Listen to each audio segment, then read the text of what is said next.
আপনারা যারা বলেন ভারত আমাদের বন্ধু, ভারত আমাদের বন্ধুরাষ্ট্র, বন্ধুত্বের নমুনা আগে দেখেন। ইতিহাস জানতে হবে এবং জানাতে হবে। Well, India is a great friend of Bangladesh. 1971, they supported us, and also 75, they gave shelter. ভারতকে যে দিয়েছি সেটা ভারত সারা জীবন মনে রাখবে। আপনাদের এই দান কোনোদিন আমরা শোধ করতে পারবো না। ভারত আমাদের প্রতিবেশী, সবচেয়ে বড় প্রতিবেশী, আমাদের বন্ধু। আমাদের যুদ্ধের সময় 1971 যুদ্ধের সময় আমাদের সহযোগিতা করেছিল। মজলুম জননেতা মৌলানা ভাসানী বলেছিলেন, ভারত আমাদের শত্রু। এই কথাটা যে প্রজন্ম বুঝতে পারবে তারাই জাতির শ্রেষ্ঠ সন্তান।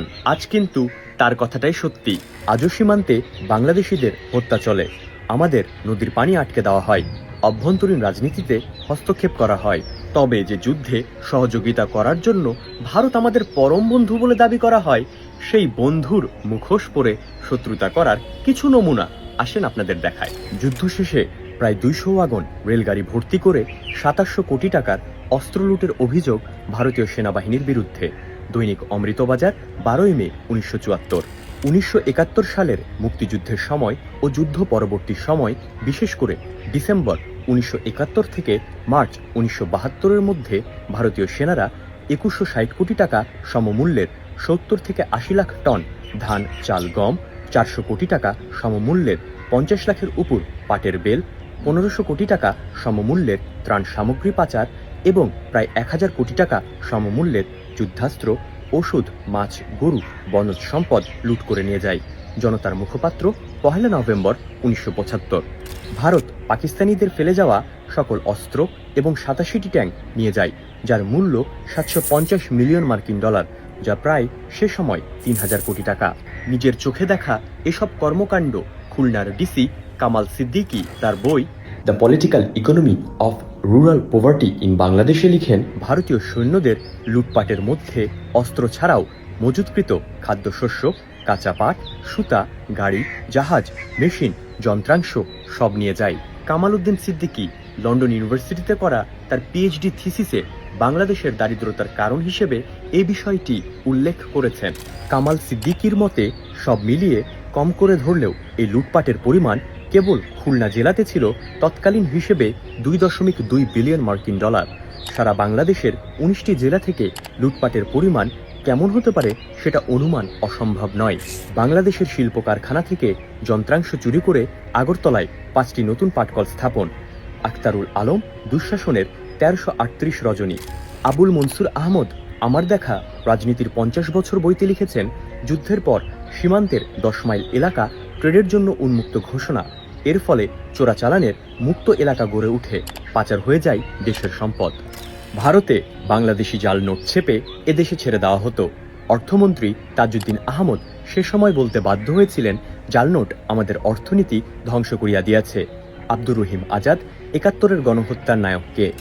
মেজর অব রফিকুল ইসলাম বীর উত্তম তার বই দুঃশাসনের 1338 রজনীতে জানান, আমাদের চোখের সামনে চাল পাট পাচার হয়ে গেছে সীমান্তের ওপারে, আর বাংলার অসহায় মানুষ ভিক্ষার বুলি নিয়ে বিশ্বের দ্বারে দ্বারে।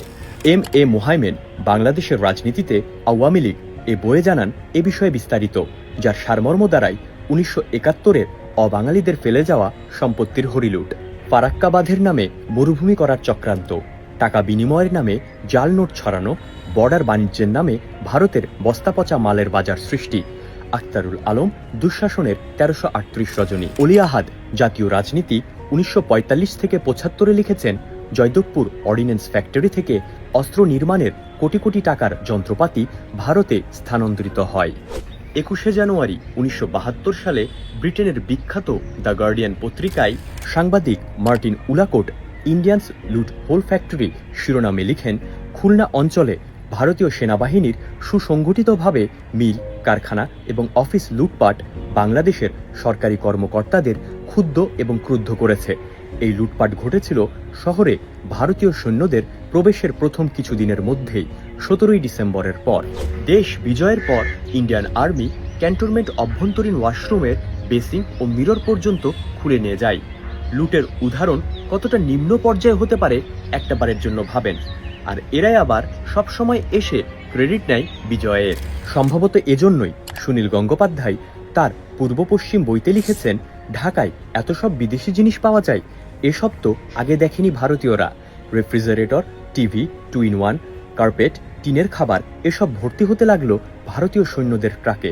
1971 সাল, পাকিস্তান সেনারা যখন পিছু হাঁটছে, ভারত যুদ্ধের নাম করে এলো, বলল বাংলার স্বাধীনতার জন্য।